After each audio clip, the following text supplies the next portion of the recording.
thank you all for joining us today. You know, there has been a lot said about big tech censorship of what transpired around the origins of the COVID-19 virus and where this came from, how it moved to a pandemic. And then there's also questions about what the American people were told and the timeliness or lack thereof of what they were being told. We know that Facebook recently reversed their decision on taking down any kind of information that said it came from the lab in Wuhan, that Beijing should be held to account. YouTube had previously announced that it would censor any content that contradicted the Beijing-run and China-funded World Health Organization.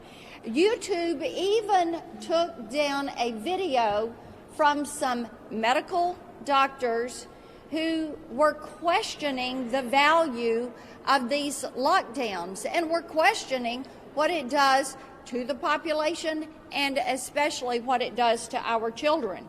Twitter, they locked down the account of a virologist, a Chinese virologist, who was saying this is what they're doing, gain-of-function research, this is what they're doing in the Wuhan Institute of Virology. 여기서 잠깐 기능 획득 연구가 무엇인지 설명하겠습니다. 기능 획득 연구는 영어로 Gain of Function Research라고 하고요. 바이러스학에서 기능 획득이라는 것은 한마디로 정의하자면 병의 발생, 전염성, 숙주 범위를 증가시키거나 확대시키기 위해 오리지널 원본 바이러스에 대해서 유전자 조작을 하는 것을 말합니다. 바로 박쥐 코로나 바이러스라고 하는 RATG13을 인간에게도 전염될 수 있도록 그 전염력과 숙주 범위를 확대 증가시켜서 SARS-CoV-2, 바로 오늘날 전 세계적인 팬데믹을 일으키고 있는 COVID-19로 발전시킨 것이 바로 그 전형적인 그리고 치명적인 기능 획득 연구인 것입니다. 이 연구를 하는 목적은 그들 바이러스 연구소들이 말하길 미래에 새로 나타날 질병을 더 잘 예측하고 그에 맞는 백신과 치료제를 개발하기 위함이라고 합니다. 그러나 이번 코로나 팬데믹 사태를 겪으면서 이런 연구가 중국 같은 공산주의 독재 국가에서 실행되는 것은 굉장히 위험하다는 것이 드러났고, 또한 일반 정상 국가에서도 이런 유전자 조작 기능 획득 연구를 하는 것은 절대 바람직하지 않다는 것을 전 세계가 깨닫게 되는 계기가 됐으면 좋겠습니다. Holding the Chinese Communist Party to account. I will tell you this, big tech has really stepped over the line on this one. We all have suggestions of how we as a Senate should move forward and things that we should do to make certain this never happens to the American people. Senator Braun? Thank you. I'll tell you where we need to start. You had a unique thing happen, I think it was just last week, where by unanimous consent, that hardly ever happens on a critical issue unless you're maybe renaming a post office or something. We got it through the Senate to ask our own intelligence agencies to release the information that we house. And for as much havoc as this has created, not only for our own country, across the world, why we wouldn't start there with President Biden, spoke to Secretary Blinken, asked him. He said, had no good reason why you would not release that information. We need to start there to get to the bottom of it. And when you talk about big tech being mum on the subject, basically, when you've got every U.S. senator that wants to at least start there, we need to have accountability. And I think it's for them to step up and lead the charge. They are the place that people look to, listen to, where are they at? And we need to start there. Let's hold our own intelligence agencies accountable, release that information, declassify it. Senator Marshall? Okay. Well, Senator Blackburn, thank you so much for giving us a chance to sit here and talk about the Wuhan lab leak and the cover-up thereof, what we affectionately refer to it as Batgate. It occurred to me as I was sitting there reading Dr. Fauci's emails recently that everything I'd learned in 10th grade science, everything I'd learned as a doctor about the scientific method, about hypotheses and developing theories, that we just threw that all out the door. I was shocked as I went back and reviewed some of the letters that were written, but really what rose my suspicion was somewhere back in January of 2020. And the Chinese were saying that there was no person-to-person transmission. The WTO agreed, and the CDC didn't stand up to them. And that led for me to have a phone call with the CDC. And all the national journalists were reporting that the United States scientists were investigating this new novel virus. And when I talked to the CDC, they said, well, we've got scientists in Beijing, but they're thousands of miles from Wuhan, so we really don't have anything to tell you. And then the next thing I see is a letter signed by a group of scientists who have ignored even the possibility that this virus could have risen from the laboratory. They totally ignored it. They threw out the scientific hypothesis that this was even feasible. And it didn't come to find out most of those scientists, if not all of them, were receiving some type of funding then and in the future from the NIH, and our CDC sat there and nodded their head in agreement. And then national journalists, big tech companies, they worked together to suppress this story. They worked together to censor those of us who thought that this virus may have originated there. And not only did they suppress, they actually shamed people who thought that this might have came from a laboratory. And then finally, we see in Dr. Fauci's emails a collusion, working with Dr. Fauci, big tech working together to suppress this story. Here we are, we're 17 months later. We still don't know anything much more about this virus. I think that we have to hold the CCP accountable.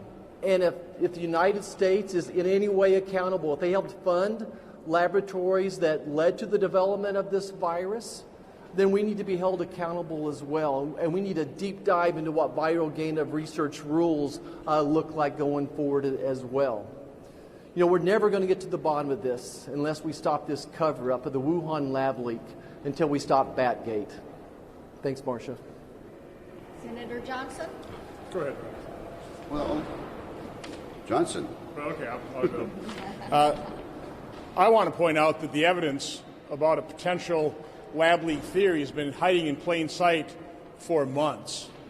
The fact that our federal agencies, under the direction of Anthony Fauci, funded this type of research for years has been laying out there hidden in plain sight for months.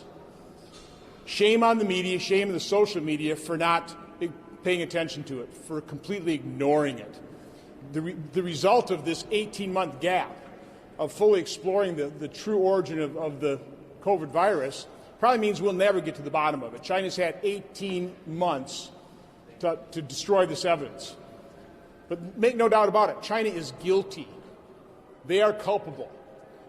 They knew they had a coronavirus. They knew they had a deadly pandemic-type virus in Wuhan. They didn't allow flights out of Wuhan to the rest of China, but they let that virus infect the entire world. So we already know China's guilty. We already know they have to be held to account. I think we also need to hold the news media and the social media accountable as well. This isn't the only area of suppression. I could list a long list of false narratives, false stories that the drive-by media promotes and then never really adequately retracts. But when it comes to COVID, I have personal experience with censorship and suppression that I believe has cost tens of thousands of Americans their lives.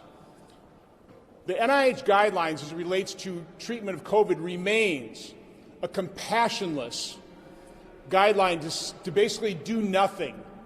Go home, isolate yourself, be afraid, And if you just happen to get sick enough where you have to check yourself in the hospital, maybe we can save your life. I held 2 hearings on early treatment. Dr. Peter McCulloch laid out the 4 pillars of pandemic response. The first one is try and stop the spread. Well, China is guilty in not doing that. The second pillar is early treatment. Basically, how we apply medicine to every other condition: early detection, early treatment, then in-hospital treatment, and finally vaccine. Why did our health agencies, why did Anthony Fauci, why did the mainstream media suppress and censor doctors that had the courage and compassion to treat patients early with cheap, generic, repurposed drugs? Why did that happen? There is growing evidence. It's not being reported on by the media. Mexico's having great success with ivermectin. Certain provinces in India are having great success with ivermectin. Where's the reporting on that?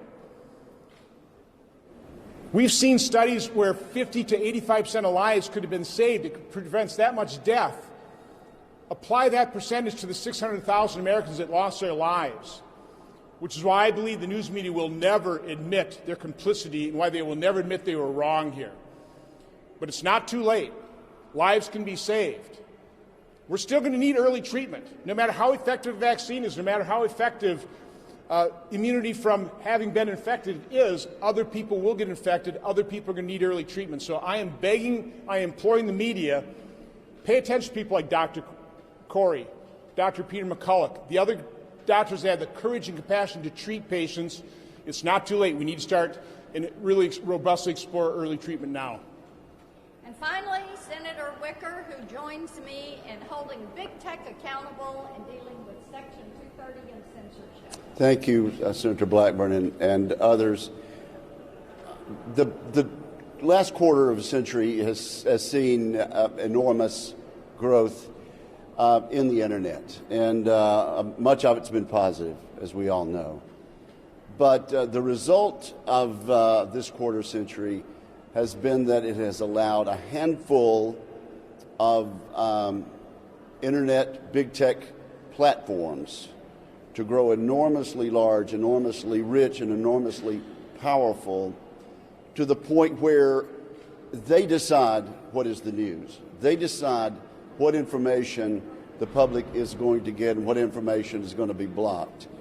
And it's not just the Wuhan virus, which is an outrage, as my colleagues have just described. We could cite chapter and verse time and time again about these big platforms deciding what we will hear and what we can't hear. So let me just help out by saying Senator Johnson is right, and I will cite a few examples. Google threatened to cut off several conservative websites, including The Federalist.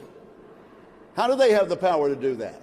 How can they justify doing that? Companies restrict or terminate conservative users' accounts and content on social media. Facebook announced it's suspending the account of a former president of the United States. That is too much power for them to decide who can and who cannot make news and be quoted. Twitter moved to censor any coronavirus coverage that they thought, in their judgment, might cause widespread panic.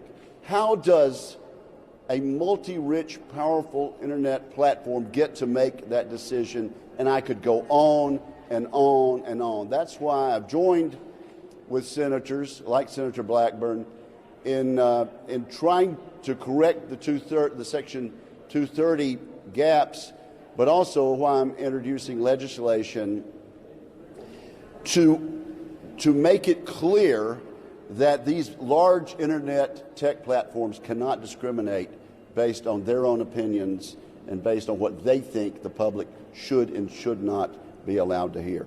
This is a serious, grave threat to freedom and the open exchange of ideas under our Constitution, and I'm glad to stand with these members on this task.